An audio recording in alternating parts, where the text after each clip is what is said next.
వచ్చే ఎన్నికల్లో పవన్ కళ్యాణ్ని ఓడించడం కోసం అని చెప్పేసి ప్రత్యర్థులకి ఒక వ్యూహం అయితే దొరికింది. ఆ వ్యూహం ఏంటి, వాళ్ళు ఎట్టా చేయబోతా ఉన్నారు, ఈ ట్రాప్ లో జనసేన కార్యకర్తలు పడతారా ఏందనేది చూడాల్సి ఉంటుంది. సో ఈ ట్రాప్ విషయానికి వస్తే కనుక మనందరికీ తెలిసిందే, తమిళనాడులో ఎలక్షన్స్ జరిగినాయి, రిజల్ట్ వచ్చినాయి. విజయ్ సింగిల్గా పోటీ చేస్తున్నాడు, 6 పార్టీలతో పొత్తు పెట్టుకుని గవర్నమెంట్ని ఏర్పాటు చేస్తున్నాడు. ఎప్పుడైతే విజయ్కి సింగిల్గా పోటీ చేయడంతో పవన్ కళ్యాణ్ గారితో కంపేర్ చేయడం స్టార్ట్ చేస్తున్నారు. పవన్ కళ్యాణ్ గారితో సమకాలీకుడు సినిమాల్లో స్టార్డమ్ కూడా మంచిగా ఉంది, పవన్ కళ్యాణ్ కూడా అంతకుమించి ఎక్కువ ఉంది.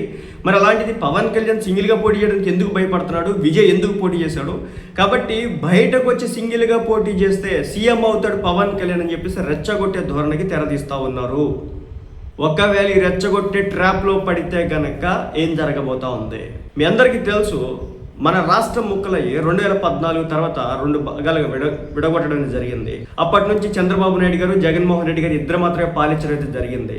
సో అంతకుముందు ఉమ్మడి రాష్ట్రం వరకు అయితే రాజశేఖర రెడ్డి గారిని, చంద్రబాబు నాయుడు గారిని, వాళ్ళని వీళ్ళని రకరకాలుగా పాలిస్తూ ఉండేవాళ్ళు. అప్పుడు రాజకీయాలు కూడా పెద్ద ఉండేది కాదు. కానీ తమిళనాడు రాజకీయాలు అలా లేవు. తమిళనాడు రాజకీయంగా తమిళనాడు ఏమి 2 ముక్కలు కాలేదు, అక్కడ కొత్త రాష్ట్రం ఏర్పడలేదు. సో అప్పుడే ఫ్రెష్గా 2 పార్టీలు పుట్టి అక్కడ రాజకీయం చేయలేదు. కానీ ఇక్కడ అలా కాదు. జగన్మోహన్ రెడ్డి గారి పార్టీ ఫ్రెష్గా పుట్టినటువంటి పార్టీ, తిప్పి కొడితే 10 ఏళ్ల చరిత్ర, 10-12 ఏళ్ల చరిత్ర, అంతకుమించి ఎక్కువ లేదు. పైగా దాంట్లో ఒక్కసారి ఆయన గవర్నమెంట్ని ఫామ్ చేసినాడు. కానీ డిఎంకే కావచ్చు, ఏఐడిఎంకే కావచ్చు, ఆ పార్టీలు పుట్టి గత 50 సంవత్సరాలుగా 60 సంవత్సరాలుగా ప్రజలు విసిగిపోయి ఉన్నారు ఆ పార్టీలతో. స్వతంత్రం వచ్చిన దగ్గర నుంచి మెజారిటీ ఈ పార్టీలే నడిపినాయి. వెక్స్ అయిపోయి ఉన్నారు. ఎప్పుడైతే ఒకప్పుడు మన రాష్ట్రంలో ఎన్టీఆర్ గారు పార్టీ పెట్టిన టైంలో కాంగ్రెస్ పార్టీతో ఏ విధంగానైతే ప్రజలంతా కూడా విసుగుపుట్టున్నారో అలాంటి పరిస్థితి ఇప్పుడు నెలకొని ఉండడంతో ఒక్కసారిగా థర్డ్ ఆల్టర్నేటివ్ ఫోర్స్ వచ్చింది, నిజాయితీగా ఉంటాడని చెప్పేసి నమ్మి ఓట్లు గుద్దినారు.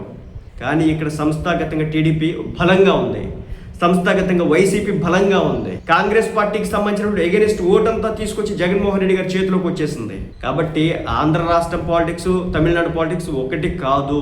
ఆ ట్రాప్ లో పడిపోయి పవన్ కళ్యాణ్ సింగిల్ గా పోటీ చేస్తే గెలుస్తాడంటే 2019 ఎన్నికల్లోనే పవన్ కళ్యాణ్ సింగిల్ గా పోటీ చేసినాడు, గెలవాలా.